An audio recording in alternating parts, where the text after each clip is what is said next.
From Hollywood, it's time now for... Johnny Dollar.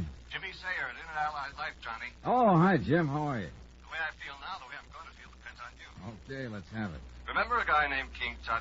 The Egyptian mummy they dug out of a tomb full of treasure a few years ago. That's right. Well, don't tell me you held a policy on him, Jim.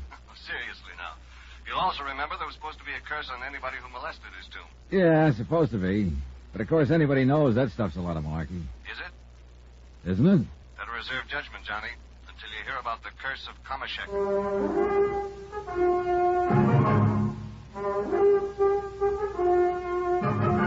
Tonight, and every weekday night, Bob Bailey in the transcribed adventures of the man with the action-packed expense account, America's fabulous freelance insurance investigator. Yours truly, Johnny Dollar.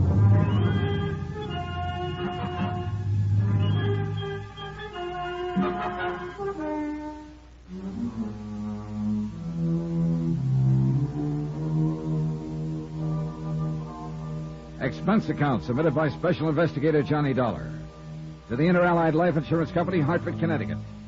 Following is an account of expenditures during my investigation of the curse of Kamashek matter. Expense account item 1, $1 even. Taxi to the office of Inter Allied Life to talk with Jim Sayer. The conference was brief and not very enlightening. I'd much rather have you see Mr. Turnbull and get the story from him yourself. As I said in the beginning, he's a very important client.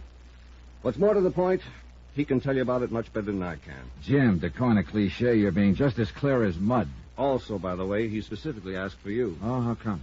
Well, it seems he liked the way you handled the Parkinson case a couple of years ago. Oh, yeah, Emily Parkinson, the widow who died. Yeah, that's the one. She was his sister.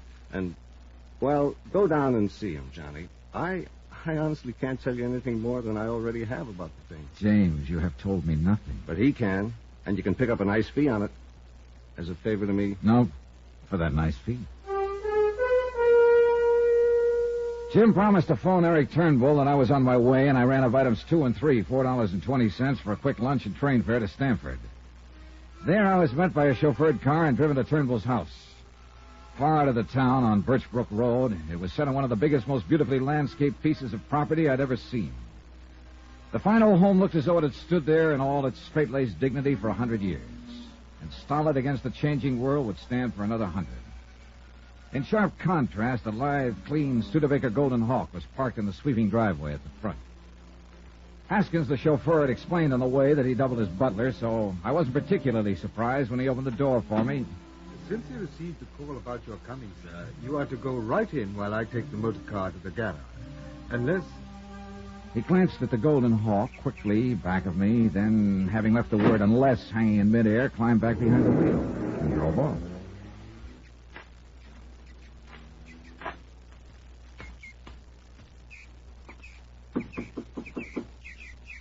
Well, he said, go right in.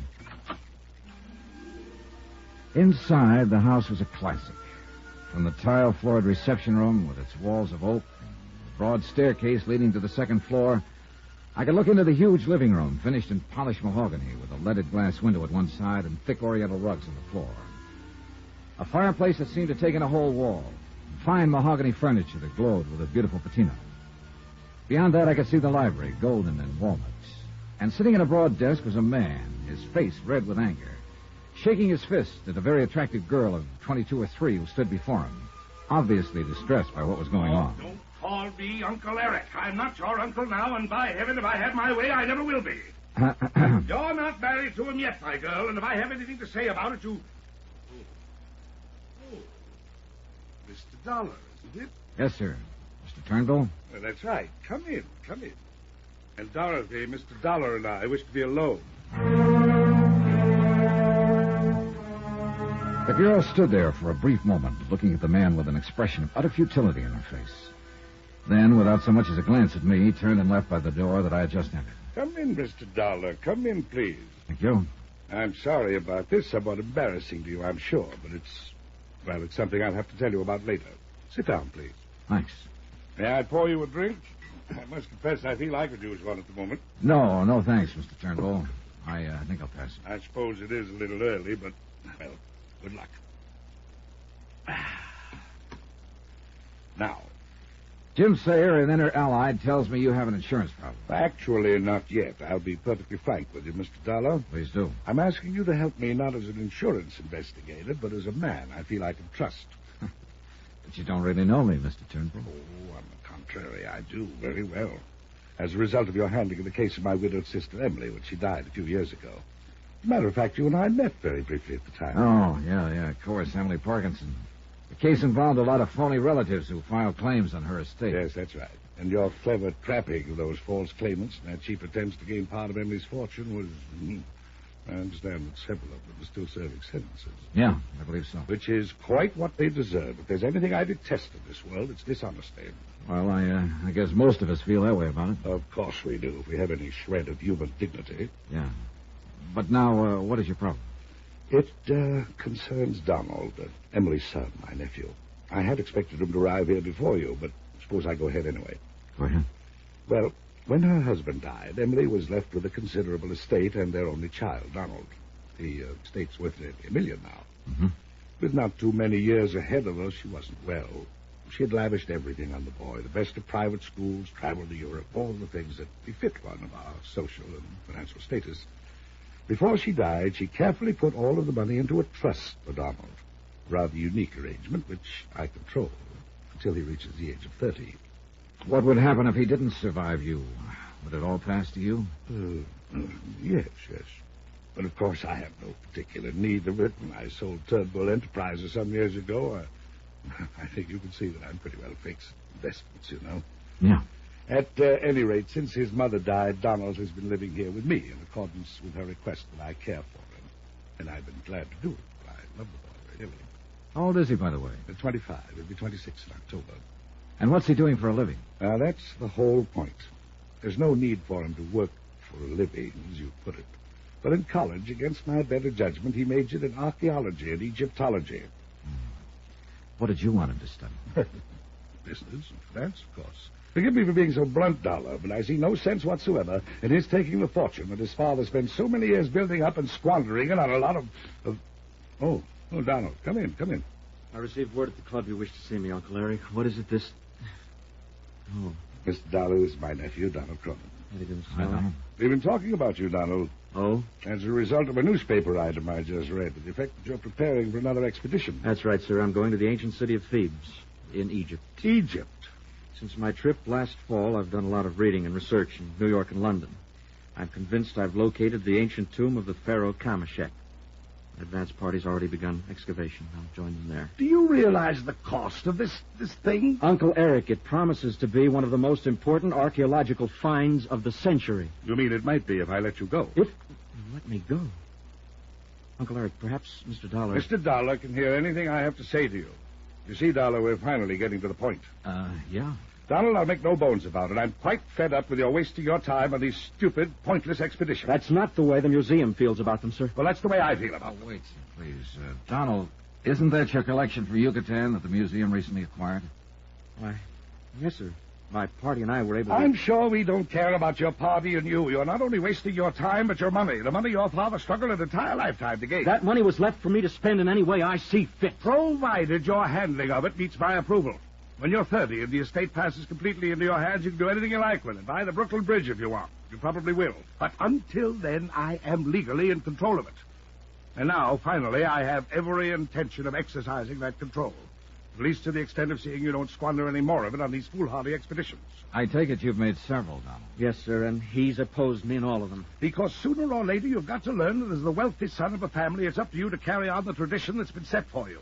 To increase the fortune that's part of your family name, build even greater financial power, not to throw it away. Do you call my contributions to science and history a waste of money? Oh, now look, my boy, there's nothing selfish about my attitude in this matter. I'm thinking only of you and your future.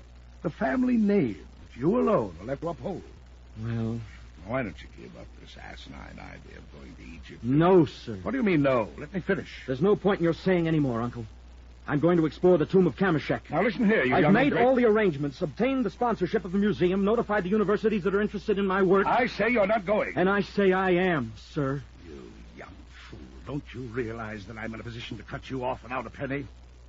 If you think I care, Uncle Eric, you're crazy. Then by heaven I will. So help me, Donald, I've tried to avoid this kind of situation, but you and your idiotic bullheadedness, your utter disregard for the responsibility and importance of your family, social status have made it inevitable. Now it's come in spite of all I've tried to do, and by heaven I'll cut you off without a... Wait a minute. Donald, where are you going? Egypt. In the moment or two before Eric Turnbull recovered his poise enough to speak to me, my mind raced. This whole situation offered a big flock of wild possibilities. Obviously, the two were at sword points, had been for some time. Apparently, and I began to wonder about this, Turnbull had no need of Donald's money. Yet he seemed determined to keep him from spending it. And on what looked to me like a very worthy expedition. If Donald died, Turnbull had said, the estate would pass to him. Oh, and something else I wanted to find out about. The girl who'd been there when I arrived. But why? Why did I want to know or need any answers? What could this whole affair possibly have meant to me? I'm no family counselor. Guess I spoke that thought out loud. I'm an insurance investigator. Yes, Dollar. Which is another reason why I need your help in this affair. But I just don't see it, Mr. I'm Turnbull. afraid I must apologize for that little scene a moment ago. Oh, there's no need to. It was interesting, to say the least. Well, we didn't touch on the one thing that I wanted you to know about. That girl, Dorothy Harkness, his so-called fiancée. Oh. Thanks to a generous allowance, plus fees from the museum and some of the universities, Donald's insured his life for $100,000. $50,000 for the museum, and a like amount for the girl. Through Inter-Allied? Yes. I'll put it to you bluntly. She has prodded him to go on these expeditions. And I believe she somehow hopes to engineer his death during this Kamashek project in order to collect on that policy. Do I make myself clear? If anything was clear about this situation, I certainly couldn't see it. More things had come flying at me from out of left field during the past half hour than I could cope with. And I wanted time to organize some kind of thinking. So I used a corny old device, glanced at my watch, said something about being late for an appointment back in Hartford. I apologized, promised to talk with him again tomorrow when there'd be more time. Haskins drove me back to the station and courteously waited until the train pulled in, then left. And it was then I noticed the little Studebaker Golden Hawk that I'd seen at the house pull up beside the platform, and the girl, Dorothy Harkness, jumped out and ran over to her. Mr. Dollar, I had to wait for Haskins to leave so he wouldn't see you. Oh? I must talk to you. Please call me. Here's the number. Is this about Donald? Yes. Because of the danger he's in. For Mr. Turnbull? No. And you must believe me. From the curse of Kamashek.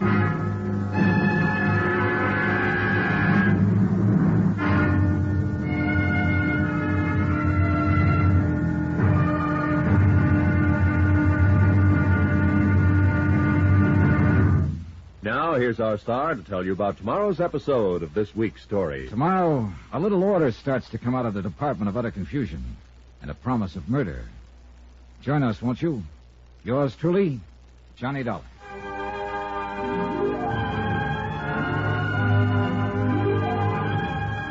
Yours truly, Johnny Dollar, starring Bob Bailey, is transcribed in Hollywood. It is produced and directed by Jack Johnstone, who also wrote this week's story. Be sure to join us tomorrow night, same time and station, for the next exciting episode of Yours truly, Johnny Dollar. Roy Rowan speaking.